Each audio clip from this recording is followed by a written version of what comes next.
The rain was hammering my cabin roof when the knock came. I almost didn't answer it. I'd been sitting in the same chair for 3 hours. Same leather chair I bought 40 years ago when Helen and I first moved up here into the Colorado mountains. The whiskey in my glass had gone warm. I hadn't touched it. Outside, the wind was tearing through the pines like it had somewhere to be. Inside, I had nowhere to be and hadn't for a long time. My name is Leonard Greer. I'm 64 years old, retired contractor. I've been living alone in this cabin since my son Carl disappeared on a ski trip to Vail 4 years ago. 1,461 days. I know the number because I counted them. The FBI searched for months. They found one of his poles lodged in a crevasse near the backside of the mountain. His jacket half buried in snow. No body. They never found a body. After 2 years of searching, they declared him legally dead. I fought it. Spent what was left of my savings on lawyers and private investigators who promised leads and delivered nothing. But the law doesn't care about a father's instinct. The law cares about paperwork and timelines and moving on. My daughter Diana moved on quickly enough. 6 months after the declaration, she and her husband Arnold were already selling Carl's house in Denver. The house Carl had been so proud of, the one with the view of the Rockies he'd worked 10 years to afford. They collected $1.5 million from his life insurance policy. Arnold took over what remained of Carl's tech company, and Diana started keeping Gloria away from me. My granddaughter was 4 years old when Carl vanished. Now she was 8, and I saw her maybe twice a year if Diana was in a generous mood. The excuse was always the same: Grandpa's not in a good place. It's not healthy for her. Maybe they were right. Maybe I was just a bitter old man who couldn't accept that sometimes the mountains take people and don't give them back. Helen would have told me to let it go. She'd have put her hand on my shoulder, the way she always did, and said that holding on to pain doesn't honor the dead. But Helen had been gone 3 years. Cancer. She went a year after Carl disappeared, and since then I'd been up here alone teaching myself how to live with ghosts. The knock came so suddenly, I nearly knocked the whiskey off the armrest. Nobody came up my road. The trail to the cabin was overgrown and barely passable in dry weather. In a storm like this, it was close to impassable. I hadn't had a visitor in months. I pushed out of the chair, knees aching, and looked through the distorted glass of the door, a figure on the porch. Tall, broad-shouldered, rain sheeting off what looked like an expensive coat. Some irrational part of my brain whispered what it always whispered in weak moments. That it might be Carl, that he'd somehow found his way home through the dark. I'd learned to silence that voice. It led nowhere good. I opened the door. The man standing there was not my son, but I knew that face. Even after 15 years, I knew it, my younger brother Bernard. 62 years old and looking like the rain had soaked straight through to his bones. His gray hair was plastered flat. Water dripped from his coat onto my welcome mat. Behind him in the driveway sat a dark Mercedes I hadn't heard pull up over the noise of the storm. "Thomas," he said, then caught himself. "Leonard. Sorry, you've got some nerve," I said. I moved to close the door. His hand shot out and stopped it. "Get in the car," he said. "I know where Carl is." I stood there with my hand on the door and the rain blowing sideways across the porch and the whole world tilting under my feet. "What did you just say?"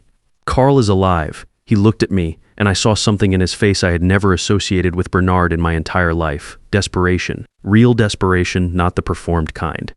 "And if we don't move in the next few hours, he might not stay that way." I should have slammed the door. Should have told him to get off my property and not come back. Bernard was the reason I'd spent 15 holidays eating alone. When our father died, Bernard had maneuvered me out of the family construction business, while I was busy raising Carl and building my own life. He'd bought my share for a fraction of what it was worth. Smiled the whole time. When I told him we were done, he didn't argue.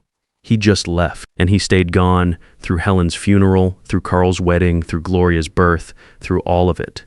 Bernard had always been capable of a lot of things, but he'd never been a liar, not about things that mattered. "You've got 60 seconds, I said. Talk." He glanced back at the Mercedes. "I'll explain in the car." "We need to go now, Leonard. Every minute we're standing here is a minute they have to move him." "Move him where?" "Carl has been held in a private care facility outside Denver for 4 years. He's listed under a false name. He's being kept sedated, and the man behind it is Arnold Voss." The rain seemed to get louder, or maybe everything else just went quiet. "Arnold?" I said. "Arnold and Diana?" I grabbed my coat off the hook. Didn't lock up behind me. If Bernard was telling the truth, nothing in that cabin mattered anymore. If he was lying, nothing did either. The Mercedes was warm inside, leather seats, the smell of coffee and something faintly like cedar. Bernard had done well for himself apparently even after the construction business collapsed. I remembered reading about it years ago. Lawsuits, bankruptcy. His name dragged through the local papers. Part of me had felt vindicated at the time. Most of me had just felt tired. He pulled out of my driveway faster than the road allowed and pointed us south toward Denver. The windshield wipers worked hard against the downpour. We drove without talking for a few minutes. I let the silence sit there just long enough to make clear I wasn't going to make this easy for him. Talk, I said. All of it. Bernard kept his eyes on the road. After the business went under, I hit bottom, lost the house, lost the marriage. I was living in a one-bedroom in Pueblo doing security work.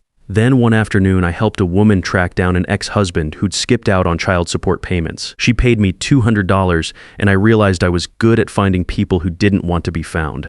Took some courses, got my PI license, built a client base over a few years. I'm not interested in your redemption story, I said. Get to Carl. I'm getting there. He took the on-ramp onto the highway heading north. 2 years ago, I was watching the evening news. They did a piece on a charity gala in Denver. Arnold Voss was on screen accepting some civic award. Diana was beside him. And right after that segment, the same broadcast ran a story about avalanche victims in cold cases.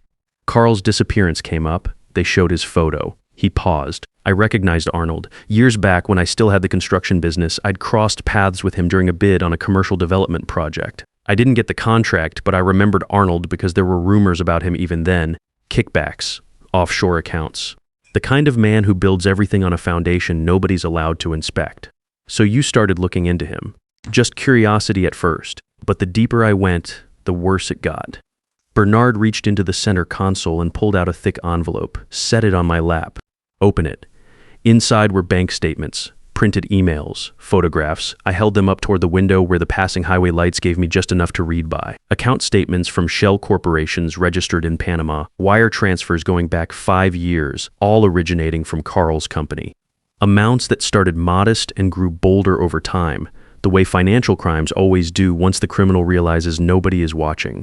Arnold got himself hired as COO of Carl's company about 6 years ago, Bernard said, before he ever started dating Diana. He targeted her specifically because she was CFO. She had full access to the accounts, the contracts, the vendor relationships, everything. He used her to build the architecture of the fraud from the inside. I looked at a printed email, Carl's address in the sender field. The subject line, audit discrepancies, urgent. The date was 3 days before he disappeared. I read it. Carl had found irregularities across multiple vendor accounts, fabricated contracts, payments to companies that didn't exist. He was demanding an emergency meeting. He was threatening to bring in external auditors and contact the SEC. He figured it out, I said. He figured it out, and Arnold couldn't let that go anywhere. I set the papers down on my knee. Outside, the rain was starting to thin. So he staged the accident. Paid someone to plant the ski pole and the jacket in the right places. The FBI found exactly what they were supposed to find. But here's the thing about making someone disappear in the mountains without a body. You can never be completely certain. Bernard glanced at me. Arnold needed certainty. So instead of killing Carl, he did something else. He picked up his phone from the cup holder and handed it to me. On the screen was a photograph. A man in a wheelchair, sitting by a window in what looked like a care facility common room, thinner than I remembered, longer hair, a beard he never would have grown by choice.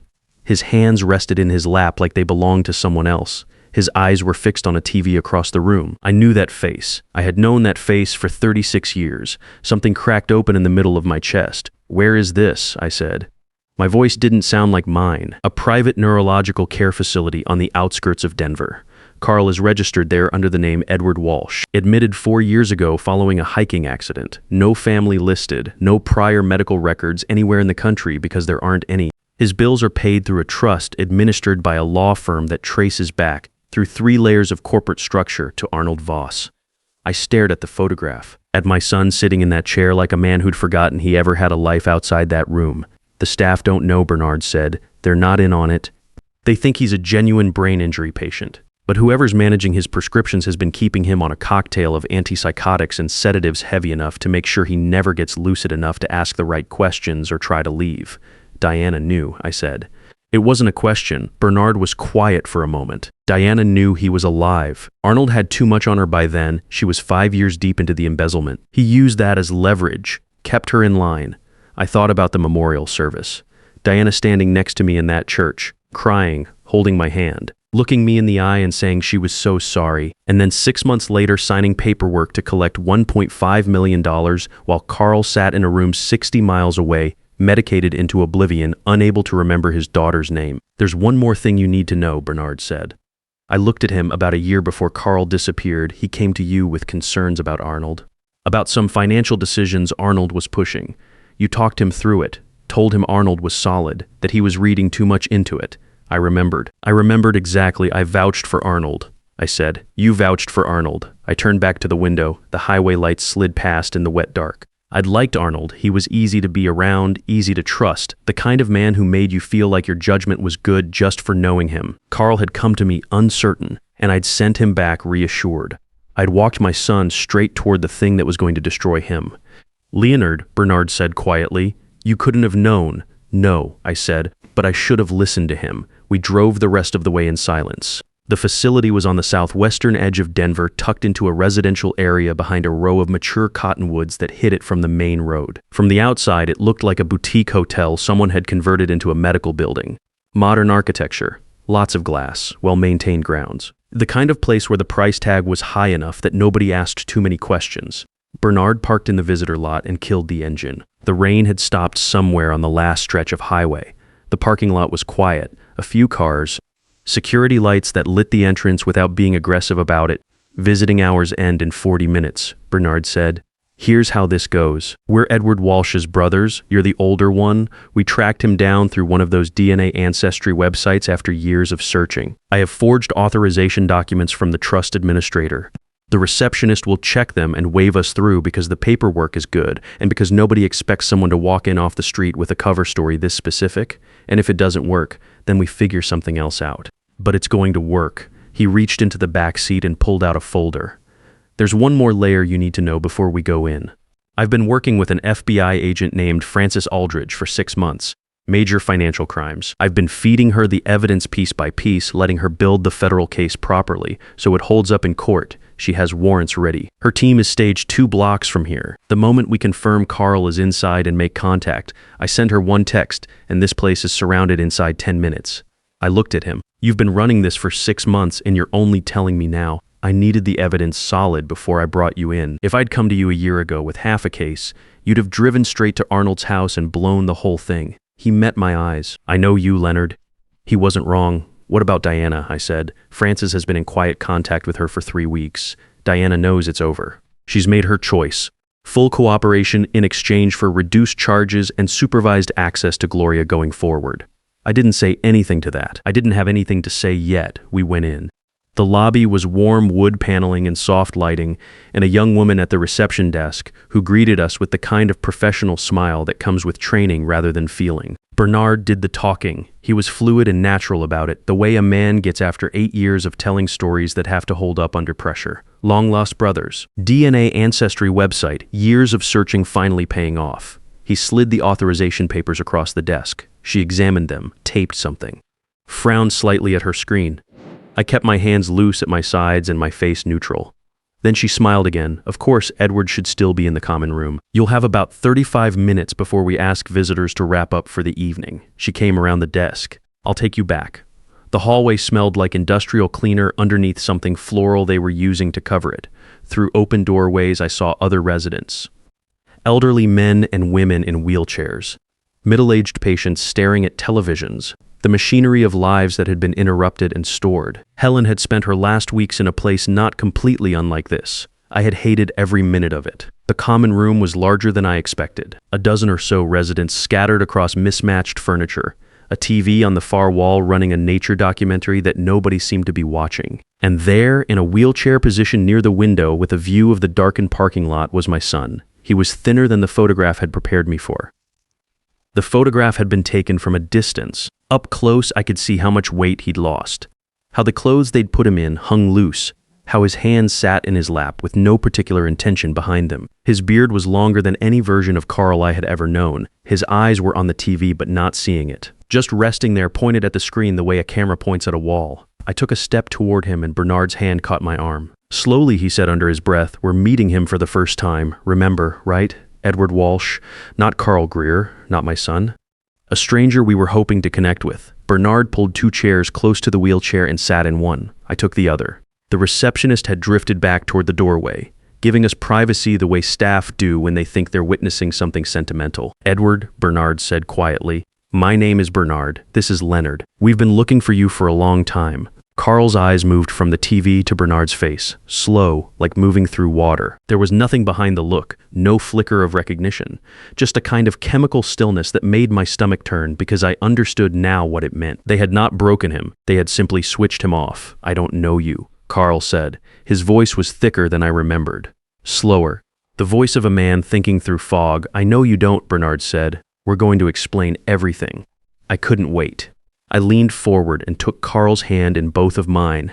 It was limp, warm but uninvested, like shaking hands with someone who'd already left the room. "Carl," I said, quiet enough that only he could hear it. "It's Dad. I'm right here." Something moved in his face. The smallest shift, like a light trying to come on in a room where the circuit has been cut. His fingers twitched against my palm. "Dad," he said. Then the confusion pulled him back. His brow folded. "No, they told me I don't have a dad. They said I don't have anyone. They lied to you," I said. "They've been lying to you for 4 years, and I'm taking you home."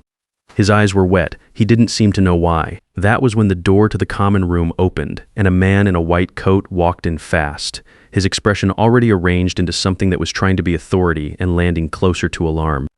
Frederick Rowe, Arnold's man on the inside. He was younger than I'd pictured, maybe 43, hair too perfect for this hour of the night. Eyes that moved between us and Carl and the receptionist near the door and back to us, calculating. "I wasn't informed we had visitors this evening," he said. Bernard stood up. Bernard didn't raise his voice. That was the thing about my brother. I was learning all over again. He didn't need to.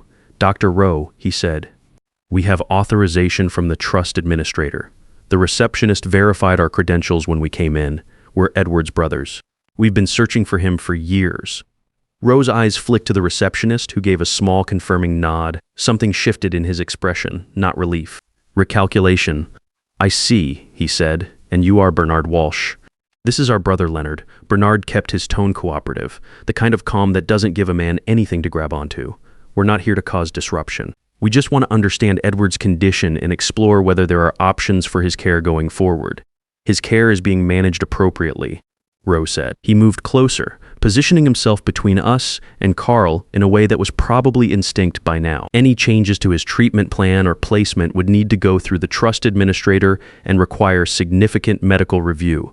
"Of course," Bernard said. Then he reached into his jacket pocket and took out his phone. He held up the screen toward Rowe without handing it over. "I want to make sure you're aware of something before we go any further. That's Special Agent Frances Aldridge with the FBI Financial Crimes Division. She's been building a case for the past 6 months connected to this facility, to the trust that administers Edward's care, and to the individuals who arranged his admission. She has a warrant. Her team is currently staged approximately 2 blocks from this building." Rowe stared at the phone. "What you do in the next 60 seconds, Bernard said, is going to determine whether you're treated as a witness or a defendant. Right now, you still have a choice. In about 8 minutes, you won't." The color left Rowe's face in stages. First the confidence, then the professional neutrality underneath it. What was left was just a man standing in a common room at night, realizing he'd made a catastrophic miscalculation somewhere along the way and couldn't remember exactly when. His hand started moving toward his coat pocket. "I wouldn't," Bernard said simply. The hand stopped.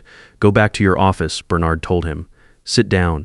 Wait for Agent Aldridge. If you do anything to interfere with us or with this patient before she arrives, I will personally make sure obstruction of justice gets added to every other charge on the list. Are we clear?" Rowe left the room, not running. But close to it, the receptionist was staring at us from the doorway, confused and frightened. Bernard crossed to her and spoke quietly, told her there were some irregularities in patient care being looked into, that federal agents were on the way, that the most helpful thing she could do was make sure all residents stayed calm and in their rooms. She nodded and disappeared into the hallway. I had stayed with Carl through all of it. I was still holding his hand. He'd been watching what just happened with more attention than he'd given the TV. The fog was still there, but something underneath it was working, trying to surface. "Who was that man?" Carl said. "Someone who made bad choices," I told him. "He's not going to bother you anymore." I got behind the wheelchair and started moving him toward the exit slowly, normally, the way family does when they're taking someone home. We made it to the parking lot before the first federal vehicle turned into the entrance road. Lights running, then another behind it, then 2 more. Frances Aldridge stepped out of the lead car, a sharp-faced woman in her mid-40s in a dark jacket, and came straight to us while her team moved into the building. She looked at Carl, then at me, Leonard Greer. Yes. Your brother told me a lot about you. She turned to Bernard. Roe is in custody, in his office. Went quietly. Good. She looked back at me. We executed simultaneously on Arnold Voss and Diana at their residence 11 minutes ago. Arnold is in custody. Diana surrendered without incident. She paused. Your granddaughter, Gloria, was at the house. She's with a family liaison officer right now. She's fine. I let out a breath I felt like I'd been holding for 4 years. Paramedics arrived and began working with Carl, checking vitals, pupil responses, documenting everything. I stood nearby and watched my son submit to the examination with the passive compliance of a man who'd been told what to do by strangers for so long he'd stopped questioning it. Frances took our statements there in the parking lot. She told us Arnold was facing federal charges across kidnapping, fraud, false imprisonment, identity fraud, and conspiracy. The evidence Bernard had assembled over 2 years, combined with Diana's cooperation, was enough to build a case that a first-year prosecutor could win. You bent some laws getting in there tonight, she said to us. The forged documents, specifically. I'll pay whatever fines are appropriate, I said. She looked at me for a moment. I'll note that the subject's father made contact after being led to believe his son was alive by a credible PI source, and that no residents or staff were harmed in any way. She closed her notebook. Let's leave it there.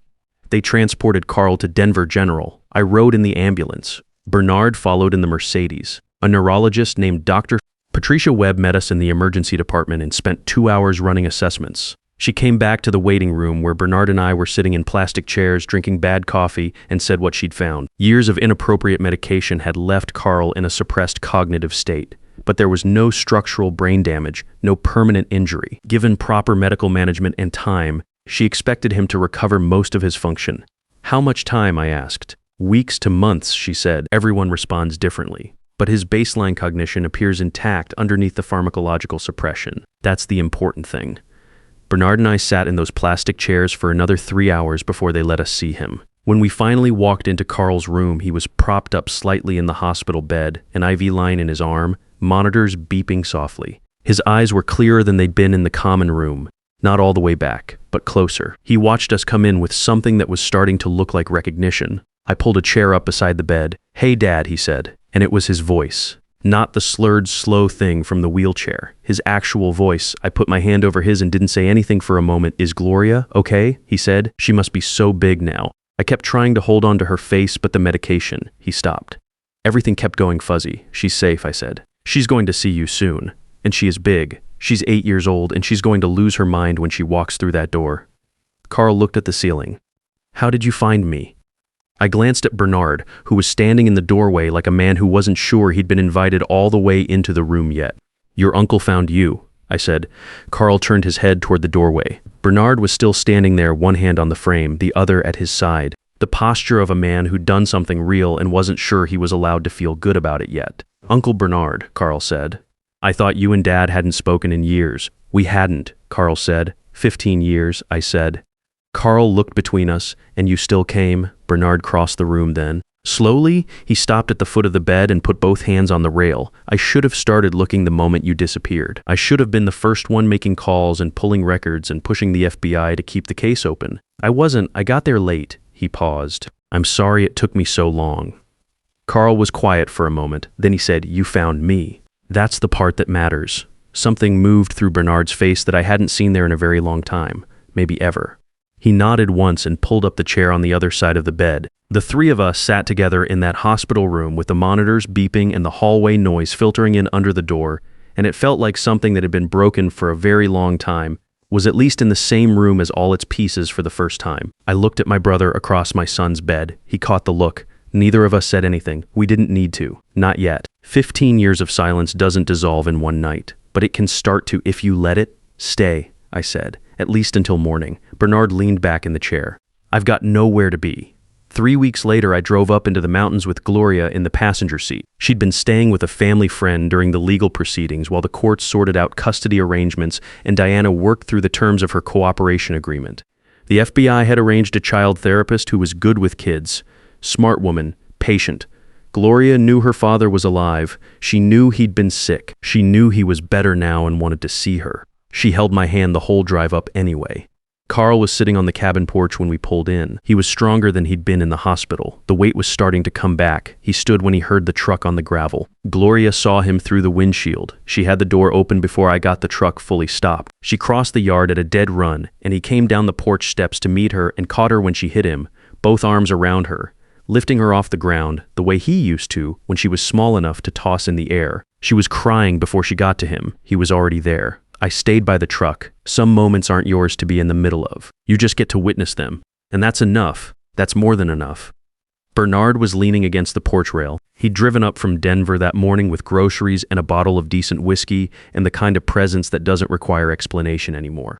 He looked at me from across the yard and I looked back at him and neither of us said a word. Arnold Voss went to trial 14 months after his arrest. The prosecution had everything. Bank records, Shell Corporation filings, the facility's patient records. Dr. Rowe's testimony, Diana's full cooperation, the email Carl had sent 3 days before his disappearance. Arnold's attorney filed for a plea agreement twice. The prosecutor declined both times. The jury deliberated for 4 hours. The verdict came back on a Tuesday afternoon and Francis Aldridge called me personally to tell me the number 27 years. Carl moved back to Denver eventually, once he was ready. He started a nonprofit focused on wrongful commitments and financial elder abuse. He said if what happened to him could happen, it was happening to others. He was right. In the first year, his organization helped identify 6 cases of improper psychiatric holds connected to financial exploitation. He testified before a state legislative committee about gaps in care facility oversight. He became, slowly and methodically, the thing that Arnold had tried to make sure he'd never become, a problem for the people who thought they could buy their way out of consequences. Gloria visited every other weekend. She and Bernard figured out how to fish off the dock together. Turns out my brother is patient when he wants to be. On a Saturday in late October, I sat on my porch with Carl on one side and Bernard on the other, and Gloria stretched across the steps reading a book. The aspens on the ridge had gone gold. The air had that cold edge that comes in off the Rockies in the fall and reminds you that winter is a real thing that happens to everyone. Carl said, the worst part wasn't being in that place. The worst part was the stretches when I believed there was nobody left who was still looking. He looked at me. But someone was always looking, he said. I didn't answer that. Just watch the light move across the ridge and let it be true. They stole 4 years. I won't pretend that doesn't leave a mark because it does. Some things you don't get back, you just learn to build around the missing pieces and keep going. But if you're out there right now carrying something heavy, something everyone around you has told you to let go of, something the paperwork says is finished, but your gut says isn't, I want you to hear this directly. Your instinct matters. The refusal to accept an easy answer when it feels wrong matters. The people who love you the most are often the ones who keep looking long after the looking stops making sense to anyone else. Don't let anyone call that weakness. I've seen what it brings home.